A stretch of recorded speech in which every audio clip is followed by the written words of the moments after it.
Come on.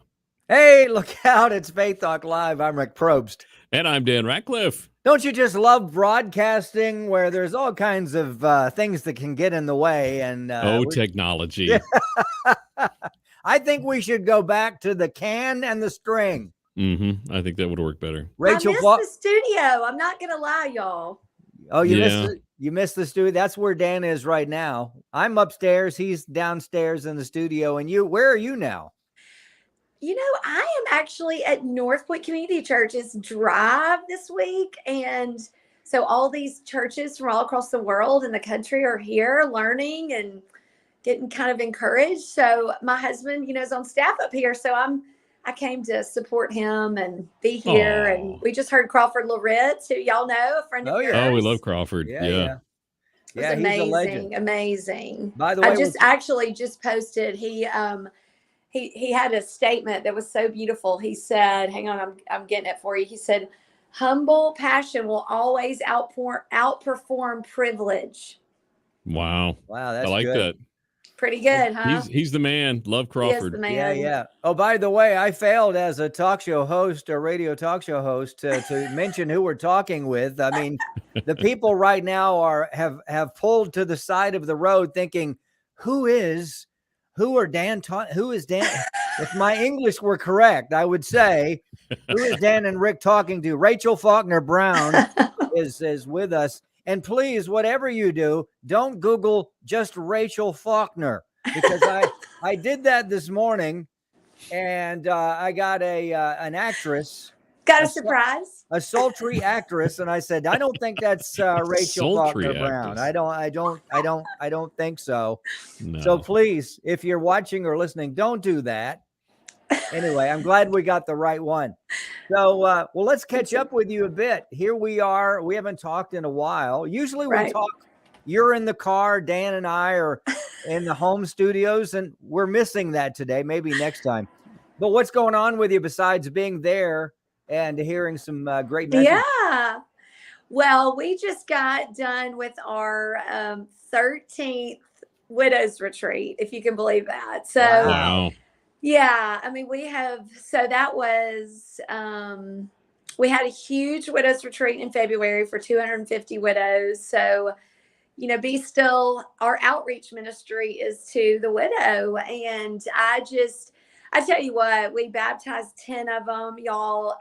Wow. I can't even say and quantify and use words that accurately describe what it looks like for a widow to come in so broken, so bound in grief, literally in sackcloth, and to watch her shed it, come away with hope and then really, to purpose. So pain goes to hope and hope to purpose. I've told y'all that before, but it's like we see it. And then this time it was like a new identity, because widow is what happens to you. That is actually not your identity. A lot of people want it to be their identity because, false identities make you feel safe, but they're anything but safe.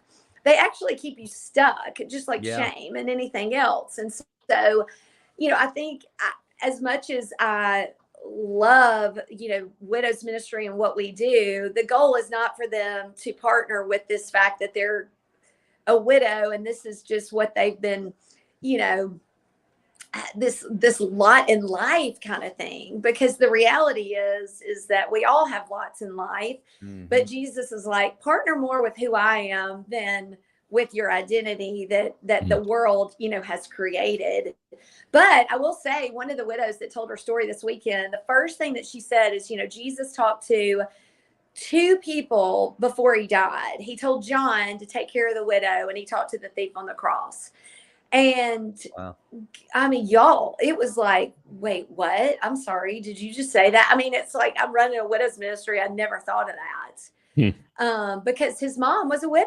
Yeah. I mean, Mary was a widow. And you just don't think about that. His heart is so for the widow to be taken care of. And, I really believe that parachurch ministries like what we're doing are, God's answer, because the church they're doing a lot of things, but it's hard to help a widow, So we're blowing and going. I just got done Sunday night with that, and I tell you what, God is he's just on the move. And I told these widows, I said, your life, like a woman empowered with resurrection power, when she's literally seen what death can do to you and to your family, and then she gets a hold of resurrection power, truly unstoppable. I mean, there's just nothing that can stop a widow. Now, something you said just really stuck out to me, Rachel. Talk about the difference between having an identity as a widow and just being a widow is something that happened to you. What's the difference? How does that make a difference in a widow's life? Yeah.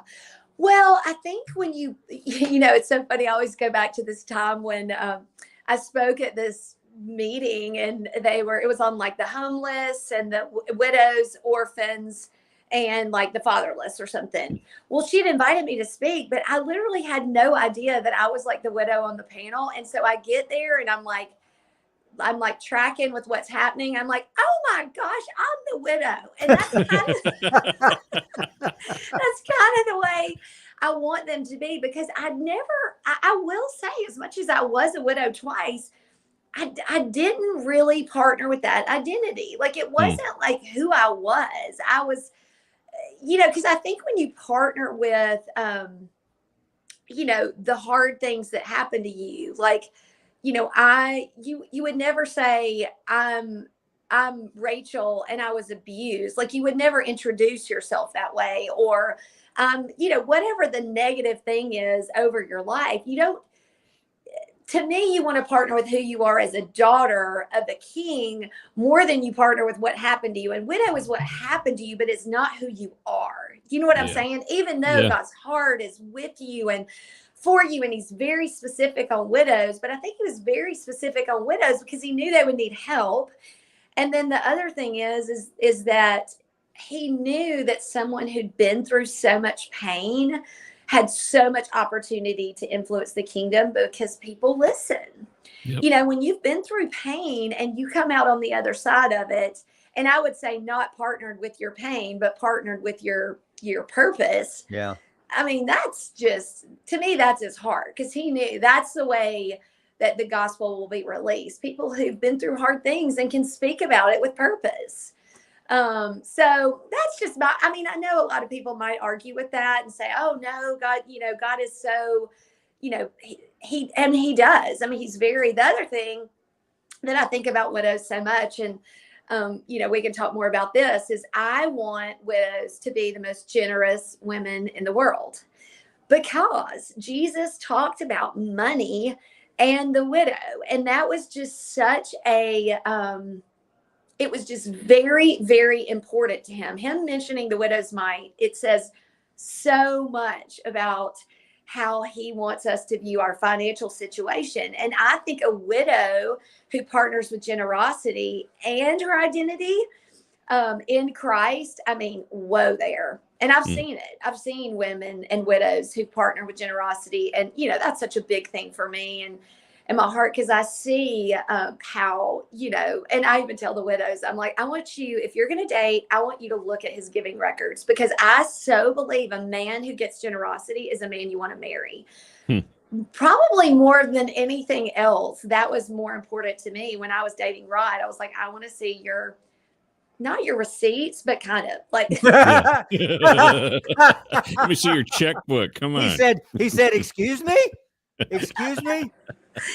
Well, fortunately, Rod had nothing to hide, and he was giving away 20% of his income in ministry. And I was like, you are a man worth marrying right there. Yeah, I mean, a good man. Walk me down the aisle, let's go.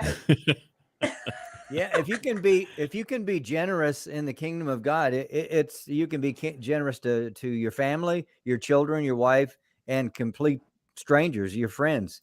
So it's amazing how there's a hurdle there for so many not to be generous and to hold on to it. I prayed a dangerous prayer this year. I said, Lord, I want to be more generous. And we've been tithers and givers to everything for the last 40 years.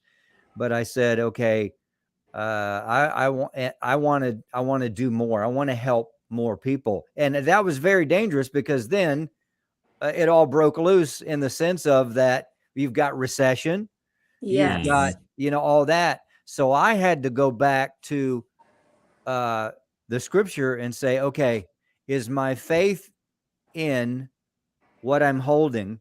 Yeah. Or is my faith in my provider? And I have to go back to the word. I mean, I'm not going to be stupid. I'm going to take care of my family and pay my bills and all that.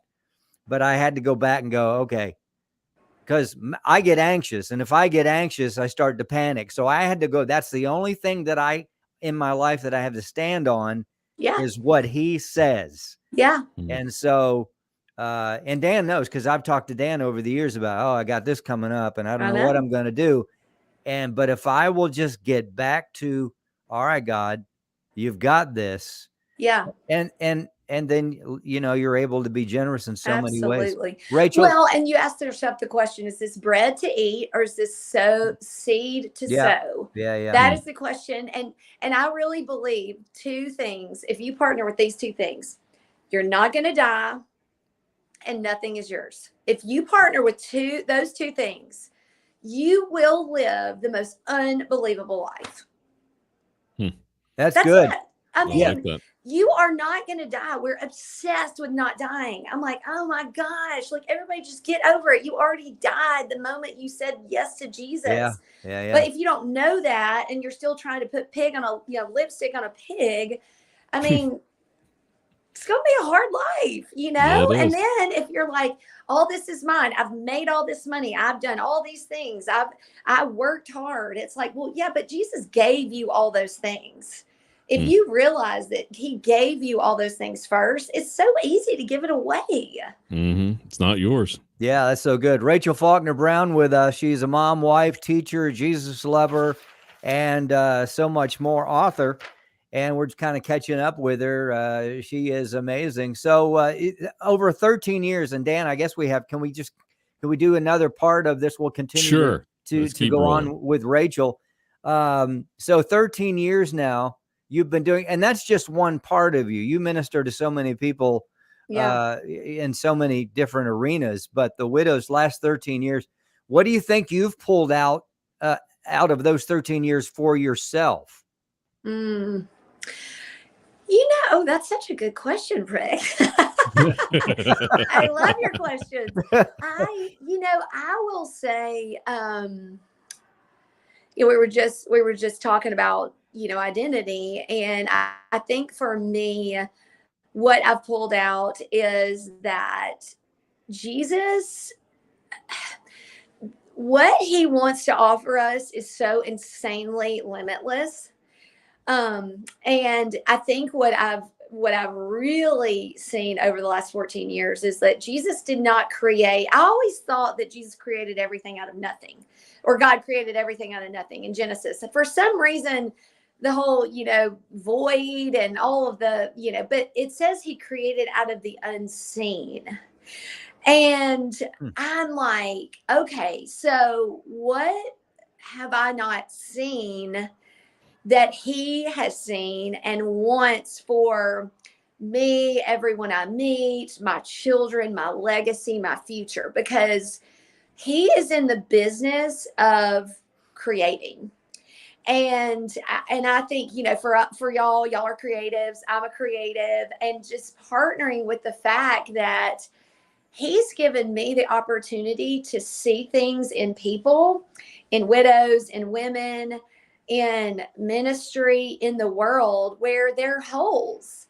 And I really think, for me, what I've learned is that my imagination and what the dreams that he gives me, and people, a lot of times say, I can't even dream anymore. And I'm like, I get it. I mean, I've been there where my pain was so great.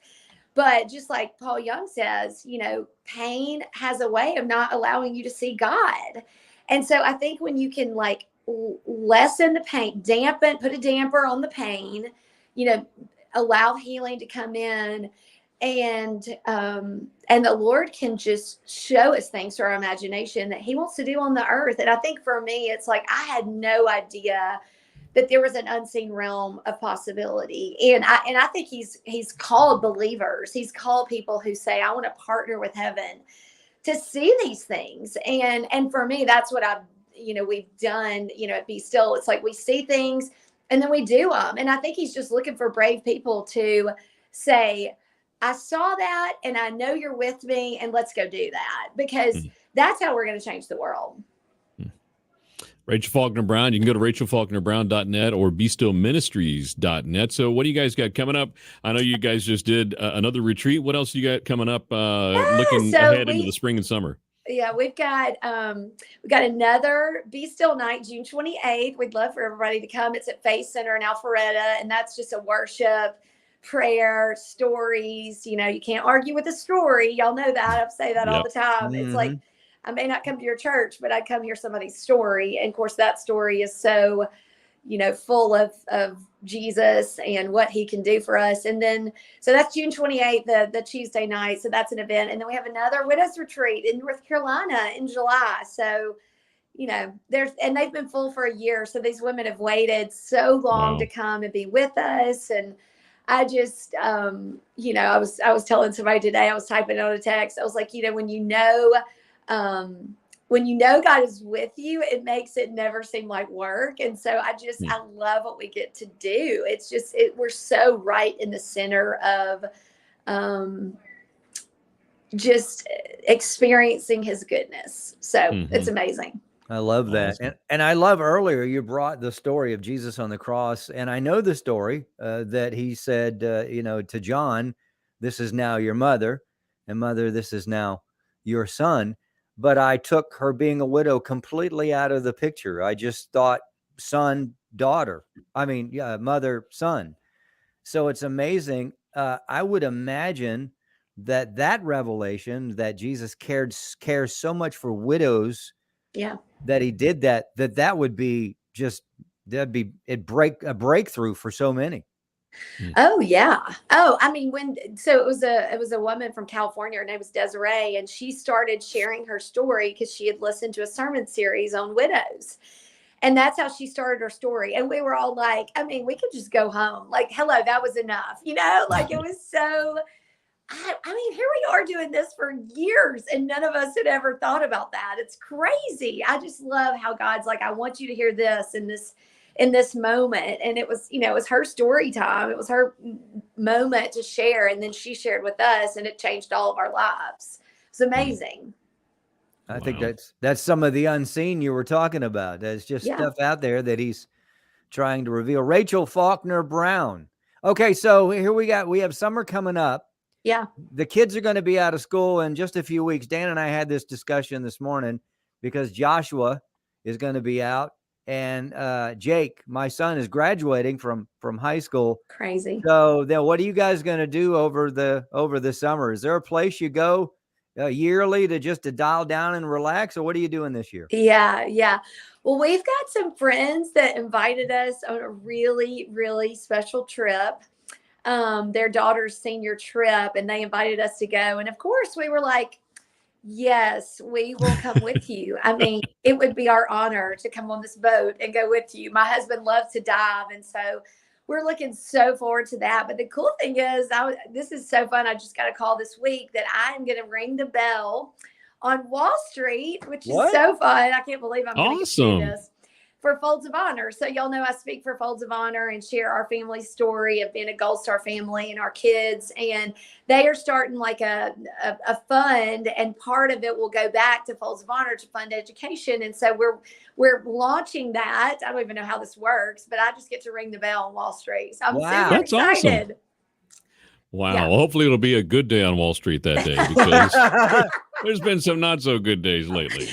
Well, it's going to be a good day for me, no matter how it closes. Exactly. Well, it's going to be a good day because you're going to be the good luck charm on Wall Street. Yeah. Well, it's going to be sweet. We're going to be with 2 other families and their kids, and get to go to New York, and it'll be, I'm like, I can't even, I'm like, is that real? Is that like a joke? Are y'all like kidding me? Because that just feels so crazy. I can't even imagine what that's going to feel like. It's a neat place. I'm sure there's some kind of something that God's going to teach me while I'm there. Cause I don't know. It's a very unusual situation, but my kids get to go, which I'm just so thrilled that, and then we get to, pay it forward for Gold Star families. We've been helped my kids' education, and then they're going to, it's going to only bring more revenue for other children to. Awesome.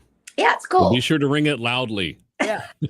How epic Make your presence known. How epic is that? I've always been enamored with the fact that they'll take a video. Hopefully you'll be able to take a video so you can for keep sure. it, or somebody will. Yeah. It's going to be the day after Memorial Day. Yeah. So I don't know. I'm thinking it might be on like Fox or something. Who knows? Yeah. It may be on one of those news outlets, just because Folds is such a, they do a lot with Fox News. So who knows? It's going to be cool though. I'm so excited.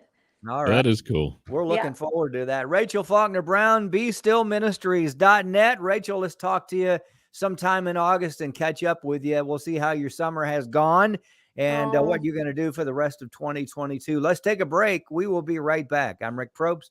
And I'm Dan Ratcliffe. This is Faith Talk Live.